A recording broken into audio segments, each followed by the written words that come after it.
네, 안녕하십니까. 안녕하세요. 네, 이제 이번 주하고 다음 주 2주 동안 하는 거죠?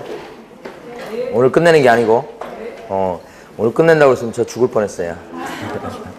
이번 주하고 다음 주 나눠가지고요.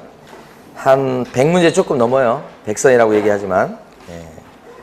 요 문제가 이제 단원별 모의고사 보고 그랬을 때 거기 나왔던 지문들 중에서 여기도 나온 지문들이 대부분 기출 지문들이 많아요. 그거 지문들 중에서 중요하고 출제 가능성이 높은 지문들로 해가지고 구성을 해봤습니다. 그러니까 그렇게 하다 보니까 문제 난이도가 좀 올라갔습니다. 그래서 혹시 이걸 갖다가 푸시면서 내가 그동안 얼마나 열심히 했는지 한번 풀어봐야지 그러신 분은 좌절하시게 됩니다. 그래서 문제를 풀었는데 맞추는 게 별로 없다 그러신 분이 많아요. 근데 난이도가 어려워서 그렇습니다. 그러니까 이건 테스트용이 아니에요. 나중에 여러분들이 이제 동형 모의고사 이렇게 하면 시험 난이도에 맞춰서 이제 보겠지만은 요것은 테스트용이 아니고 훈련용이에요. 그러니까 난이도가 있다는 거. 그래서 이런 문제는 수업 듣지 않는 사람들한테 수업 끝나고 나서 한번 구경을 딱 시켜주고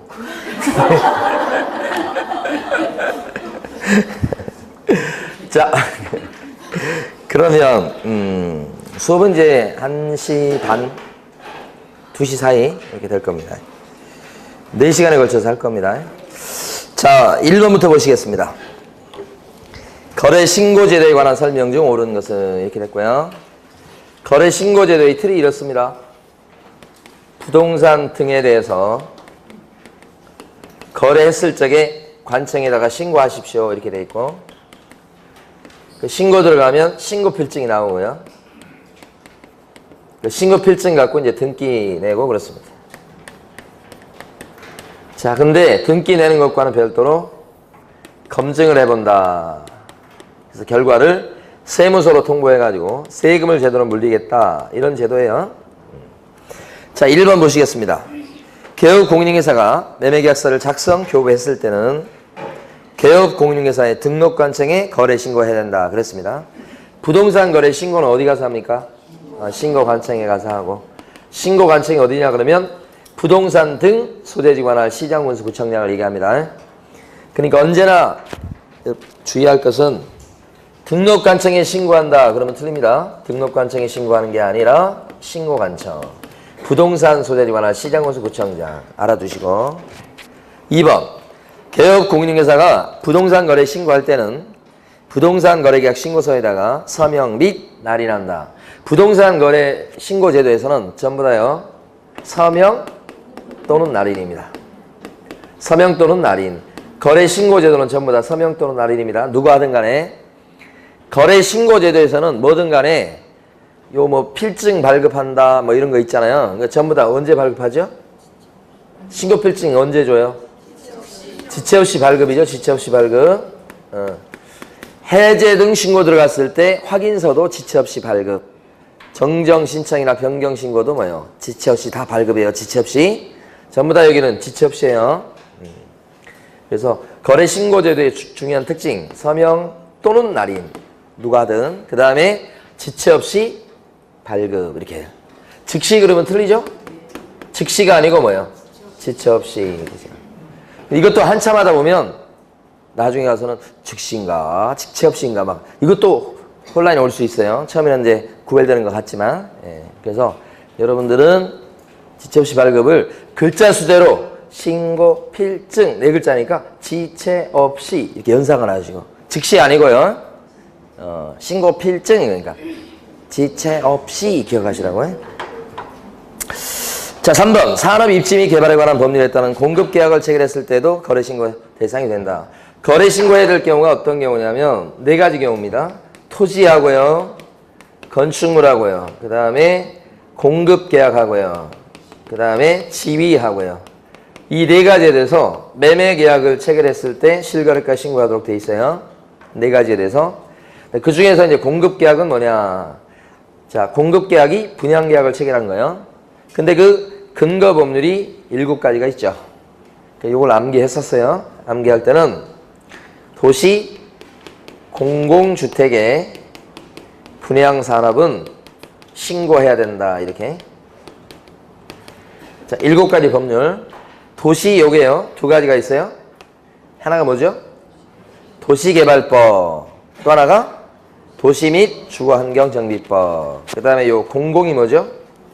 공공주택특별법. 요거 하고요. 주자가 뭐죠? 주택법. 그 다음에 택자가 뭐죠? 택지개발촉진법. 그 다음에 분양이 뭐죠?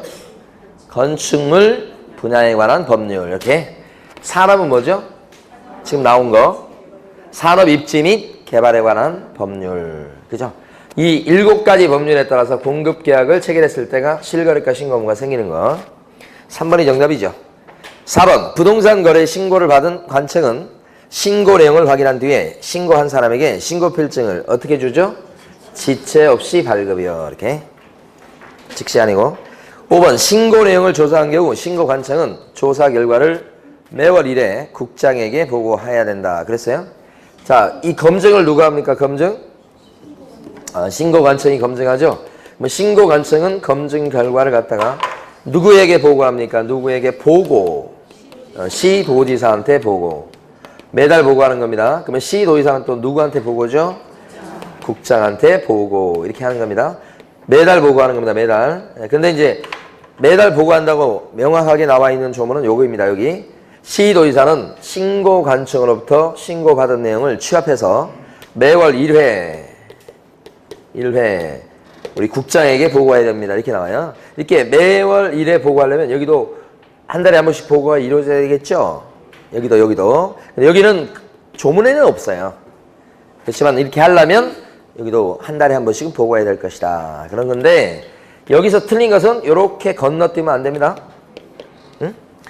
신고관청이 바로 국장한테 매월 1회 보고한다. 그러면 틀리는 거 건너뛰면 안 되고, 그런데 알아두실 게 국장은 검증체계를 만들거나 그랬을 때 필요한 경우에는 국장이 바로 이렇게 신고관청에다가 자료 요구할 수 있나요? 없나요?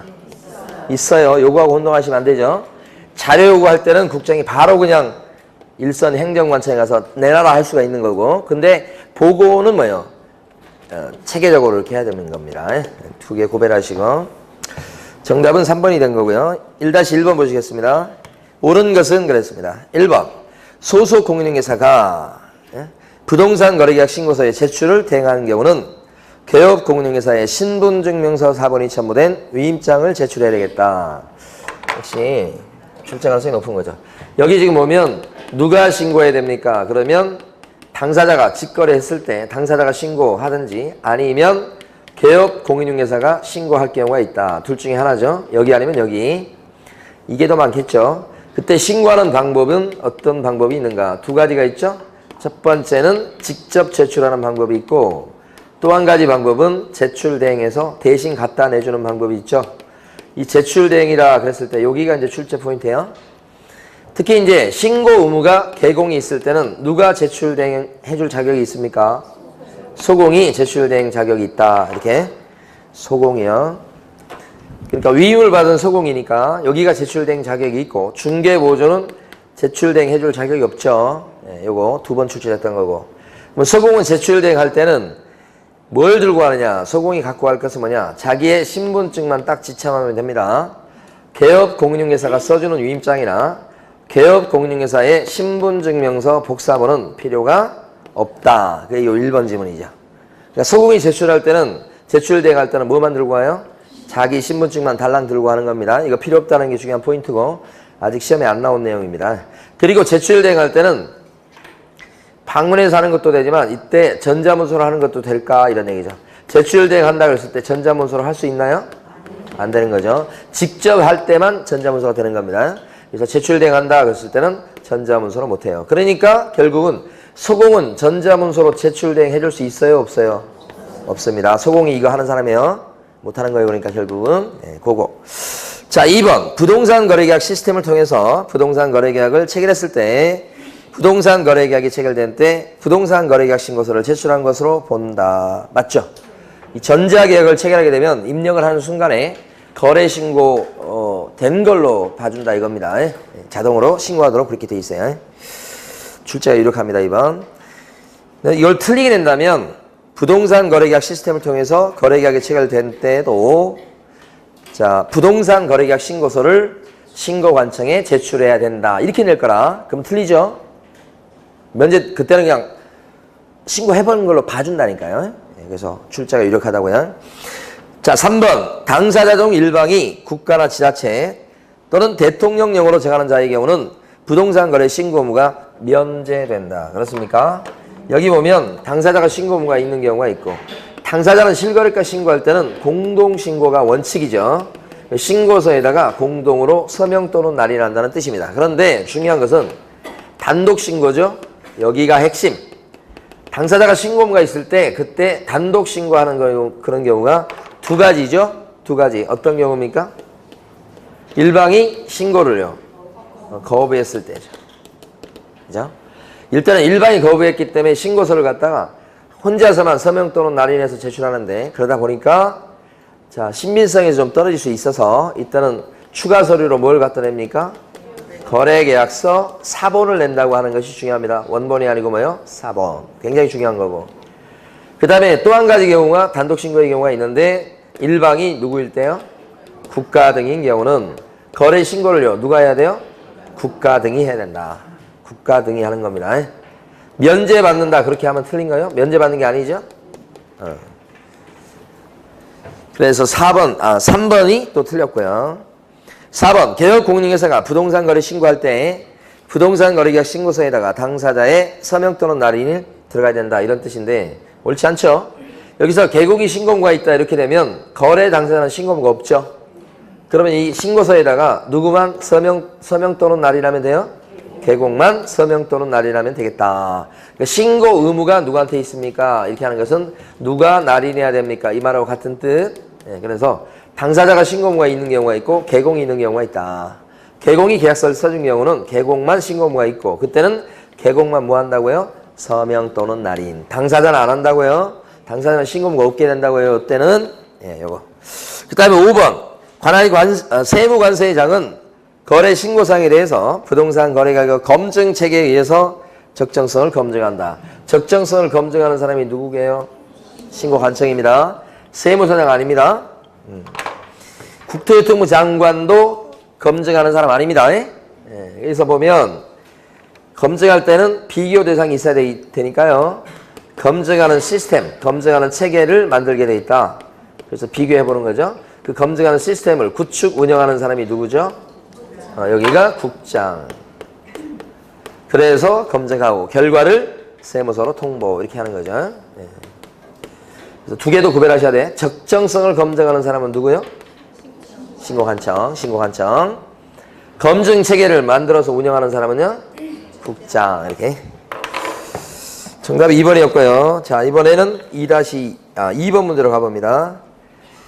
부동산 거래 신고사항에 대해서 거기 고라고 돼 있어요. 자, 그 전에 7, 8에 잠깐 설명드리고 여러분들이 이번에 한번 문제를 골라보세요. 근데 부동산 거래 신고사항에서 중요한 포인트가 3군데 나오게 돼요. 일단 암기를 하시는데 부인들이 절에 오는 날에는 실제로 중이 좋아합니다. 이렇게 하면서 이 글귀가 어디에 써져 있냐면 조계사 입구에 써져 있다. 이렇게 된 거예요. 그럼 여기서 부라고 하는 것은 부동산과 관련된 건데 부동산의 소재, 지번, 지목, 면적, 그 다음에 종류 이렇게. 그 다음에 여기 이는요. 인적사항. 당사자의 인적사항. 주소, 성명, 주민등록번호 그런 거 얘기하고요. 날짜는 뭐냐 그러면 날일. 그래서 여기는 계약일도 들어가고 또 뭐 들어갑니까? 중도금 지급일도 들어가고 그 다음에 잔금일도 들어가고 이런 식으로 일자 들어가는 거 3가지요. 그 다음에 요게 실거래가죠. 실제 거래 가격. 여기까지는 필수적인 신고 대상이야. 무조건. 근데 요 중자가 뭐죠? 개업 공인중개사의 인적사항과 등록사항. 인적사항 그러면 성명, 주소, 뭐 주민등록번호 이런 거겠고 전화번호 이런 거예요. 그 다음에 중개사의 등록사항 그러면 중개업소 상호, 중개업소의 소재지 이런 게 돼요. 이 중개사의 인적사항과 등록사항은 중개사가 있을 때 신고사항이 되는 거고 조자가 또 뭐죠? 조세가 아니고 조건기한이죠. 이것도 조건기한을 정해놨을 때 신고사항이 되는 거예요. 그러니까 뒤에 두 개는 있을 때 신고사항. 자, 그래서 첫 번째 중요한 포인트는 여기 나와 있는 이 중개사의 인적사항과 등록사항. 요것은 당사자가 신고할 때는 중간에 중개활동을 하는 중개사가 없어요. 그러니까 당사자가 신고가 있을 때는 중개사의 인적사항과 등록사항은 신고사항이 안 된다고 하는 것이 시험에서는 함정이에요. 그런데 만약에 중간에 개업공인중개사가 중개하고 계약서 써줬다 이러면 개업공인중개사가 있는 거니까 요것이 신고사항이 되겠죠. 그러니까 누가 신고하느냐에 따라서 신고사항이 될 때가 있고 안 될 때가 있고 하는 것이 요거라니까요. 첫 번째 함정이요. 조건기한은 뭐 있을 때 적어준다니까 별거 아니고. 그 다음에 여기서 보면 조계사 입구잖아요. 조가 뭐죠? 작은 조달계획. 조달계획. 입자는 뭐죠? 입주계획. 이렇게 돼요. 입주계획. 입주계획. 예. 이 두 가지는 부동산 거래 신고사항으로 추가되는 경우가 있죠. 언제나 이게 부동산 거래 신고사항이 되는 게 아니죠. 어떤 경우에 부동산 거래 신고사항이 됩니까? 3억 이상 과열 주택일 때 그렇다. 3억 원 이상. 그 다음에 투기 과열 지분에 뭐일 때? 주택일 때. 이 세 가지 요건을 몽땅 갖췄을 때 요 두 개가 뭐예요? 신고사항으로 추가된다는 거죠. 그러니까 이것들은 신고사항이 반드시 된다는 보장이 없어요. 이것처럼 될 때도 있고 안 될 때도 있고. 이거 무조건 되는 거고 앞에 네 개는. 자, 그래서 요거 기억해 두셔야 되고. 그 다음에 이제 또 뭐가 있냐면 요때 이런 자금 조달 계획과 입주 계획은 제출하는 방법이 신고하는 방법이 두 가지다. 매수인이 직접 내는 방법이 하나. 또 한 가지는 신고하는 사람한테 매수인이 자료를 줘서 제출하게 하는 방법 둘. 그죠?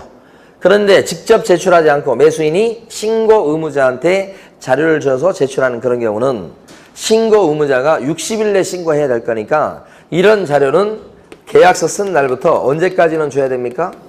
50일 이내에 자료를 제출해서 줘라. 이렇게 돼 있죠? 여기는 60일이 아니고 뭐예요? 50일. 이게 세 번째예요. 50일 기억하셔야 됩니다. 이거는. 자, 문제를 갖다 풀어보십니다. 2번 문제를 골라보세요.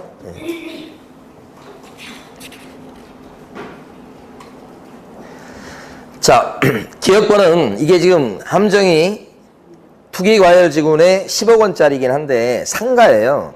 기업권은 그래서 신고사항이 안 돼요. 그게 함정.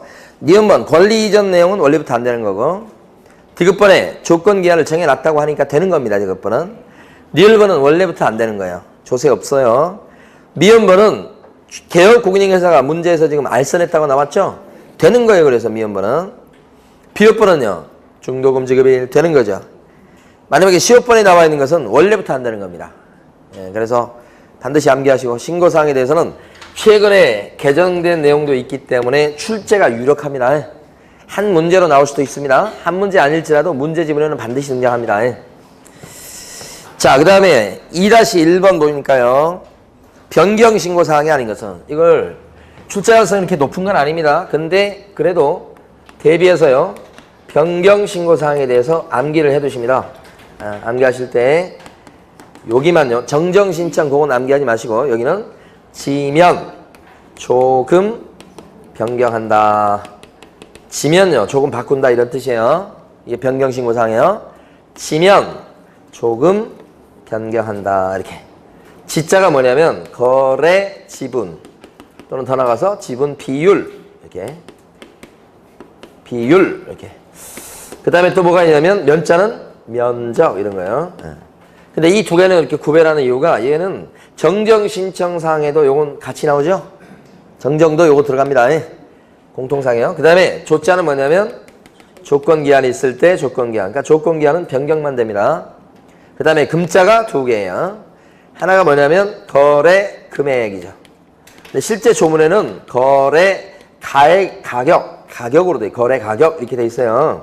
근데 거래 가격에서 금자가 안 나오지만 여러분들은 이 말이랑 이 말이랑 같은 말이에요. 그래서 금자 들어간다고 보고 거래 금액 이렇게 금자를 따고 거래 금액. 여러분 거래 금액으로 아시도 괜찮아요. 이렇게 나오면 금방 알아봅니다. 그 다음에 이제 뭐냐면 금자 들어가는 게 두 번째가 중도금 및 그 지급일. 그 다음에 잔금. 그 다음에 그 지급일. 이렇게 중도금, 잔금, 금자 들어가죠. 요거 금자 들어가는 거 두 개라고 기억하시면 되고 변경도 두 개입니다. 변경료. 변경 중에 보면 매수인 변경이 있어요. 매수인 변경. 또 뭐가 있냐면 부동산 등 변경. 줄여서 부동산 변경. 이렇게 두 가지가 있어요. 네. 자, 근데 마지막 거에 대해서 조심할 건 이겁니다. 마지막 거에 대해서. 여기서 매도인 변경은 없어요. 누구 변경이라고 나와요? 매수인. 요거 하나. 그 다음에 여기서 그냥 변경이라고 하는 것은 그 중에 한 명을 그냥 쏙 빼내는 것, 제외시키는 것, 그걸 변경이라고 쳐요. 그러니까 뭐 서로 이렇게 교체를 한다든지 널 추가시키는 건 변경에 들어가지 않아요. 변경 그러면 뭐만 얘기한다고요? 제외. 이렇게 알아두셔야 돼. 두 군데가 중요한 포인트. 골라보시면요. 답을 2-1번 문제 답을 골라보세요.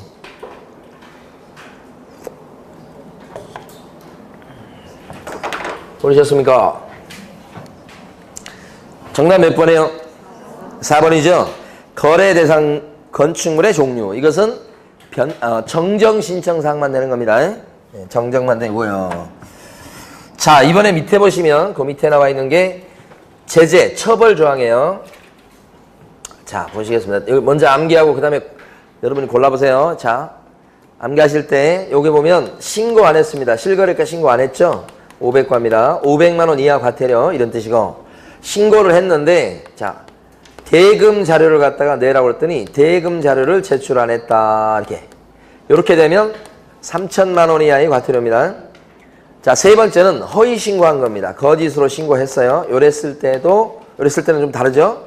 취득가액의 100분의 5 이하의 과태료다. 이렇게 세 가지입니다. 큰 덩어리는. 근데 여기 지금 신고 안 했다. 여기에는요. 뭐가 들어가냐면 신고 안 하게끔 또는 거짓 신고하게끔 옆에서 요구, 조장, 방조 이런 식으로 거들어준 게 들어가요. 뿐만 아니라 대금 자료가 아니고 대금 지급 증명 자료 외 자료를 갖다가 제출 요구받고 외의 자료를 제출 안 했을 때 이때도 500과가 됩니다. 그러니까 요 두 가지는 한 가지씩밖에 사유가 없어요. 두 가지는 이거 이렇게. 그래서 여기 핵심이 뭐냐? 핵심이 대금 지급 증명 자료 외 자료를 안 냈을 때는 뭐고요? 500과고 대금 자료를 안 냈을 때는 뭐고요? 3,000과 이렇게 되죠. 그죠? 이해되십니까? 그 문제를 한번 풀어보세요. 풀리나? 안 풀릴 수가 있어요?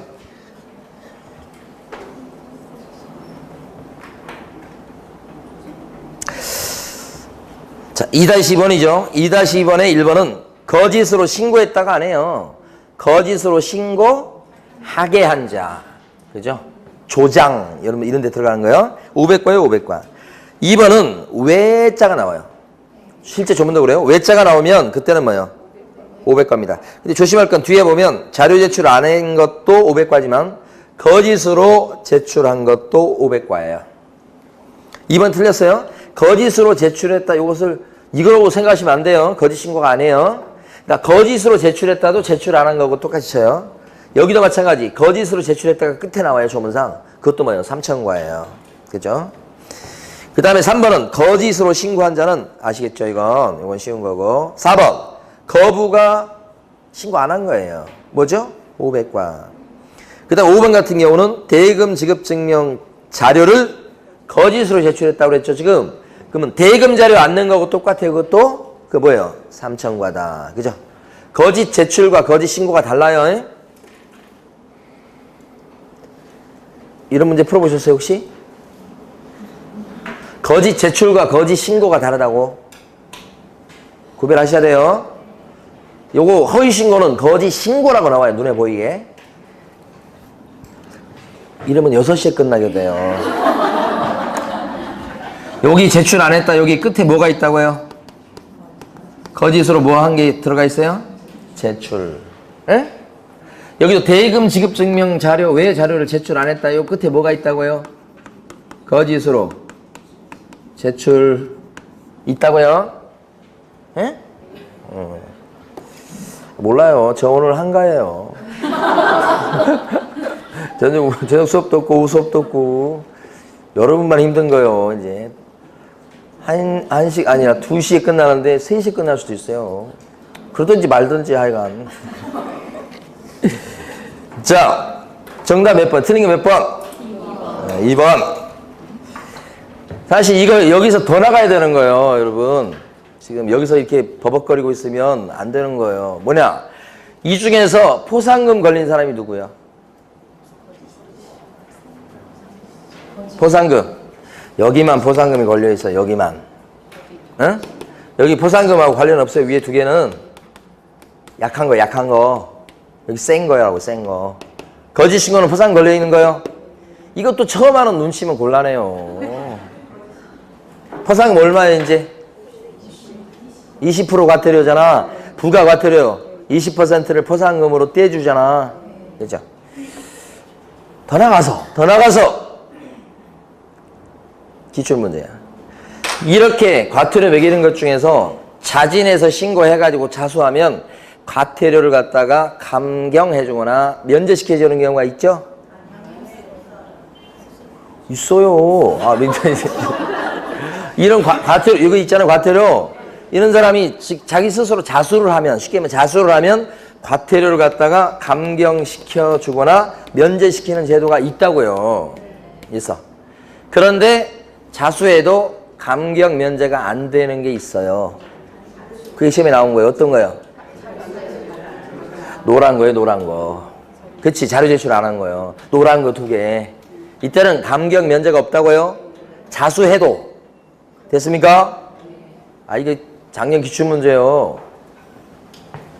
자, 밑에 보충지문 1번 가십니다. 개업 공인중개사에게 과태료를 부과한 신고관청은, 뭐 신고관청이 개공한테 과태료 부과한 걸로 봤을 때 우리 개업 공인중개사가 무슨 잘못한 거죠? 아니, 지금 신고관청이 과태료 매긴 걸로 봤을 때 개업 공인중개사가 무슨 잘못한 거예요, 지금? 이거 한 거잖아. 이게 이 잘못한 거잖아, 지금. 이런 잘못을 했다고 허위 신고하거나 제출 안 하거나 막 이런 잘못. 그랬을 때 신고관청은 과태료 부과일로부터 10일 내에 해당 개업 공인중개사의 중개사무소를 관할하는 시정군수구청장한테, 이거 등록관청이네. 거기에다 뭐라고 그래요? 과태료 부과 사실을 통보해야 되겠다. 며칠 이내 통보해요? 10일을 물어보는 거예요, 10일. 10일 꼭 기억해 주셔야 돼. 자, 3번입니다. 거래 신고 제도에 관한 설명 중 옳은 거. 기억번. 토지거래 허가를 받은 경우에는 부동산 거래 신고는 하지 않아도 된다. 그렇습니까? 토지거래 허가는 허가고 부동산 거래 신고는 신고죠? 별개도. 이거 별개죠? 아시는 거잖아, 이거. 틀렸죠? 니은번. 외국인이 부동산 등을 매수해서 부동산 거래 신고를 한 경우에도 외국인 취득등록상의 취득신고는 해야 된다. 틀렸지? 늘상 단골로 나온 거잖아요. 부동산 거래 신고했다. 그랬을 때는 외국인 등록했다는 취득신고는 할 필요가 없다. 이거 아니에요, 지금? 틀렸고. 디귿번. 개업 공인중개사가 부동산 거래 신고 필증을 발급받았을 때는, 신고 필증 받았대요. 매수인은 부동산 등기 특별 조치법에 따른 검인을 받은 것으로 본다. 그랬어요. 이거잖아, 이거.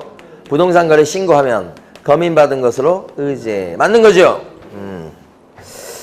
자, 그 다음에 리을번. 부동산 거래 신고를 한 후 계약이 취소된 경우에는 당사자 또는 개업 공인중개사는 해제 등 신고서에다가 서명 또는 날인해서 신고관청에다가 제출 할 수 있다. 칠판에 쓴 거래 신고는 계약일로부터 60일 내에 요것만 하여야 한다고. 안 했을 때는 제재가 따르지만 정정신청, 변경신고, 해제 등 신고는 뭐예요? 할 수 있다. 네. 2번이나 나왔던 겁니다. 자, 미음번. 당사자의 주소나 전화번호, 휴대전화번호를 정정했을 때는, 잘못 적었을 때 이제 고치면 되는 거죠. 이때는 해당 거래 당사자 중 일방이 단독으로 해갖고 서명 또는 날인해서 정정 신청을 할 수가 있죠. 여기 나와 있는 요 인적사항들이 있잖아요. 주소, 전화번호, 휴대전화번호. 이건 정정사항이에요. 그리고 정정 신청은 해야 된다요? 할 수 있다요? 할 수 있다. 근데 특징은 얘는 매도인의 뭐 주소를 잘못 적었다. 그러면 그냥 매도인이 고치면 되잖아요. 그래서 일방이 서명 또는 날인해서 할 수 있다는 게 특징이에요. 조문이에요, 이거? 새로 생겼어요? 맞는 거라고. 예, 익혀주세요. 정답 2번이고요. 3-1번. 작성 요령에 관한 설명 중 옳은 것은 1번. 계약 대상 면적은 실제 거래 면적을 적되 건축물의 면적은 집합 건축물일 때는 무슨 면적 적어줘요? 전용 면적. 그죠? 그 다음에 단독 건축물일 때는 연면적. 바뀌었죠? 여러분이 아시는 만큼 많이 나왔어요, 정말로. 2번, 소재지는 지번까지 적는데, 가로 안에 보니까 아파트 같은 집합 건물일 때는요, 호수까지 적는다고 가로 안에 적혀 있는 거고, 맞아요. 지목이나 면적, 대지권 비율은 토지 대장상의 지목, 면적, 대지권 비율을 적는다. 그랬잖아요. 어떻게? 대지권 비율 때문에 틀렸죠. 대지권 비율, 요것은 등기사항 증명서. 3번, 종전부동산란은, 종전부동산이라는 말을 익혀두시고요. 종전부동산 그러면 빌라가 재개발을 통해서 아파트로 바뀌는 걸 생각하셔야 돼. 빌라가 뭐로 변신하냐면 아파트. 변신하는 거, 재개발. 그랬을 때 요게 종전부동산이에요. 바뀔 때 이 빌라가 어느 정도 가치가 있냐. 빌라 주인들에 따라서, 빌라에 따라 다 가치가 틀릴 거 아니에요? 그래서 이때는 뭐예요? 빌라의 가치를 평가한다고요? 그게 뭐예요?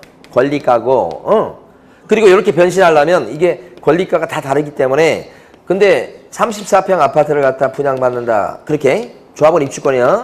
그렇게 되면 요 차익은 추가 부담금을 내야 될 거 아니야. 요 분양가가 있으면 분양가하고 요 차이, 요 추가 부담금, 추가 지불해. 그러니까 중요한 것은 요런 종전부동산 그러면 여러분들은 이걸 조합원 입주권이라고 생각하셔야 돼. 재개발 조합원들이 내 빌라가 10평짜리 빌라인데 34평 아파트를 갖다 분양받으려고 해요. 그러면 뭐가 중요해요? 내 빌라의 종전부동산 가치는 얼마고, 그 다음에 조합원 분양가가 얼마니까 차이로 추가 부담금이 얼마 나온다. 이걸 아셔야 되겠죠? 이 두 개가 핵심이에요. 그래서 보면 종전부동산란은 어떤 경우에만 작성해요? 입주권 매매. 이게 조합원 입주권을 의미하는 거예요. 아파트 분양권은 신규 아파트 분양이에요. 그러니까 종전부동산이 있을 수가 없지. 뭐 토지주택공사나 일반 민간 건설업체에서 그 땅을 매입해가지고 이렇게 일방적으로 공급하고 분양받은 사람은 종전부동산이 없잖아요, 그냥. 그죠? 그러니까 그런 경우 다 획일적으로 딱 분양이 되는 거니까. 그래서 입주권 매매의 경우만 작성하고, 거래금액란은 추가 지불에 가고 뭘 적어요? 권리가격. 여기 앞에 두 개의 핵심. 그건 합친 금액도 적고, 그 다음에 계약금, 중도금, 잔금으로 나눈 금액도 적고, 그렇다는 얘기예요. 이 조합원 입주권도 이게 사고팔고 그러잖아요. 그거 얘기하는 거예요. 자, 그 다음에 4번. 거래 대상의 종류가 공급계약 또는 전매의 경우.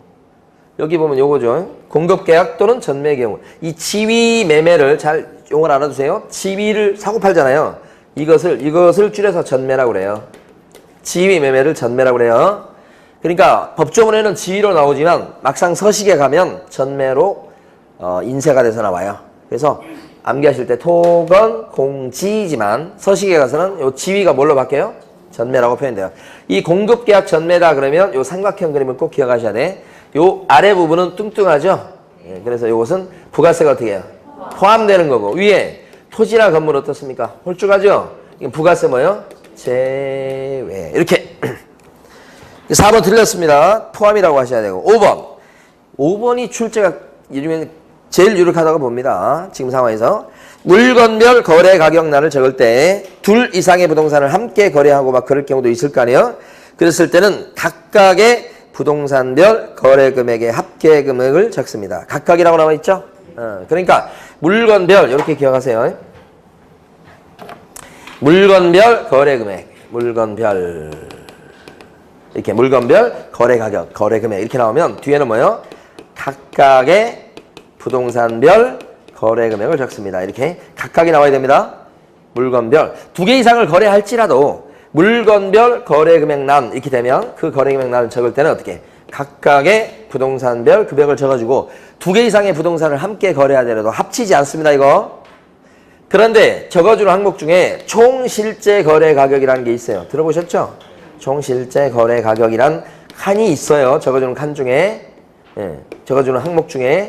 이때 앞에가 총이라는 말이 맞죠? 총 실제 거래 가격. 그러면 둘 이상의 부동산을 갖다가 거래했을 때는 각각의 부동산별 거래 금액의 합계 금액을 적습니다. 이렇게 돼요. 그러니까 앞에가 뭐가 나오면? 총이 나오면 뒤에가 무슨 말이 와야 돼요? 합계가 이렇게 와야 돼요. 그때도 앞에는 각각의 부동산별 이 말이 앞에 와요. 똑같이. 근데 총이란 말이 있을 때 마지막에 뭘로 끝나야 돼요? 합계금액 이렇게 돼요. 그럼 이 두 가지를 구별해서 알아두시는데 어디를 출제하겠는가? 밑에를 출제한다기보다는 위에를 출제할 가능성이 높죠. 여기서 무슨 얘기래요?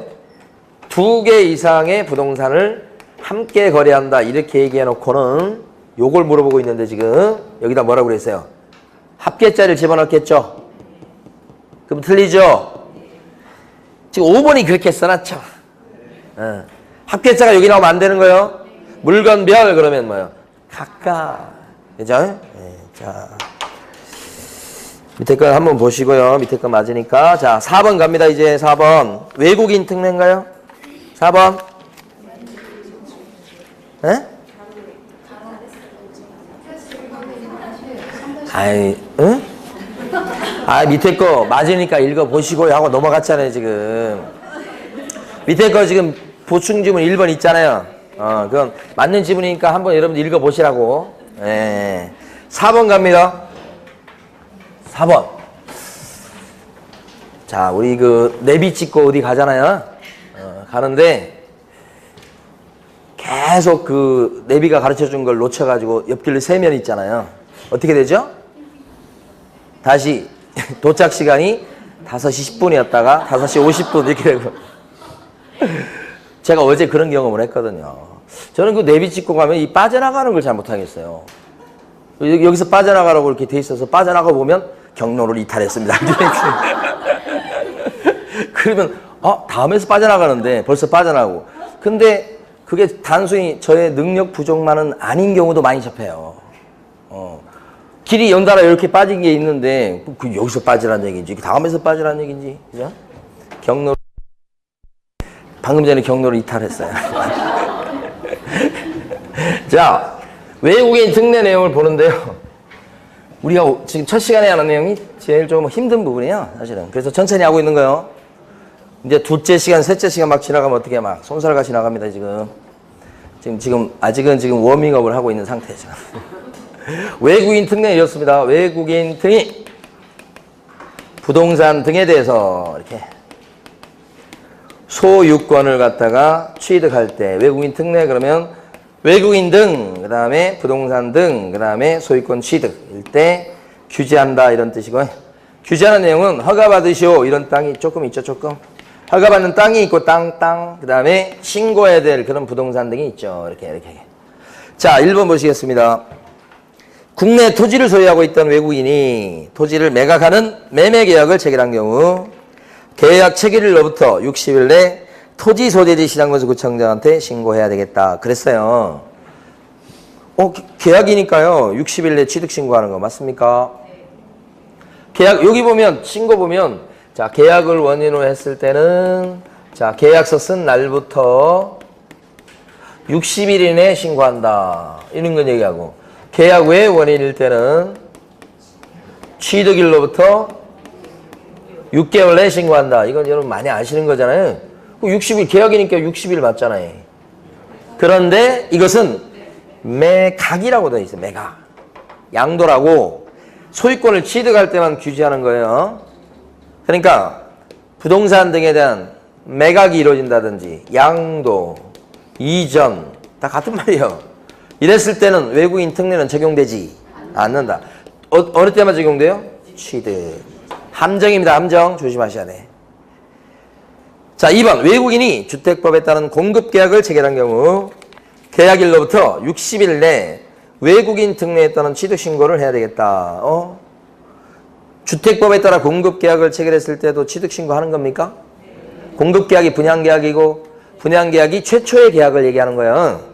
여기 보면 요 부동산 등은 아까 봤던 거하고 똑같아요. 토지, 건물, 공급계약, 또요? 시위. 그죠? 근데 그 공급계약 했을 때 아까 주택법 등 아까 7가지 있었잖아요. 똑같잖아, 이게. 그러니까 주택법에 따라서 공급계약을 체결했다. 그러면 공급계약도 이거 계약이에요. 여기 계약 그러면 매매도 들어가겠죠? 당연히. 교환도 들어가겠죠? 제가 무슨 얘기를 하면 의심부터 하시네요. 그 다음에 증여도 들어가겠죠? 여기 뭐도 들어간다고요? 공급계약. 공급계약이 이런 게 출제가 유력한 거예요. 옛날에 이런 게 없었거든. 공급계약이 뭐하고 똑같은 거예요, 사실은. 매매. 첫 번째 매매계약이 공급계약이에요. 첫 번째 매매계약이 분양계약이라고요. 그러니까 2번 맞는 겁니다. 60일이죠, 60일? 언제부터 60일요? 계약일로부터. 자, 3번. 외국인 등이 부동산 취득 신고를 하지 않았을 때는 벌금형의 대상이 된다. 취득 신고 안 했어요. 60일 내야 될 걸 안 했습니다. 그러면 300만 원 이하의 벌금입니까? 과태료입니까? 과태료. 6개월 내에 해야 될 걸 안 했습니다. 100만 원 이하의 뭐요? 과태료. 벌금 아니고요. 여기 지금 국적이 변경된 경우가 하나 더 있죠. 자, 국적이 바뀌었을 때는 6개월 이내 신고하는 거죠. 이때는 국적이 뭐예요? 변경된 날부터 6개월이죠. 이때도 6개월 내야 될 걸 안 하거나 늦게 하거나 거짓을 하면 100만 원 이하의 과태료. 이렇게. 이때도 과태료니까요. 자진 신고하고 자수하면 뭐예요? 과태료를 갖다가 깎아주거나 면제시키는 제도가 여기도 있습니다. 여기도 있어요. 예. 근데 이제 그거 있잖아요. 저기 아까 자수해도 안 깎아주는 경우는 아까 어떤 경우죠? 대금 자료 안 냈거나 대금 외 자료 안 냈을 때 그때는 안 깎아주지. 자수해도.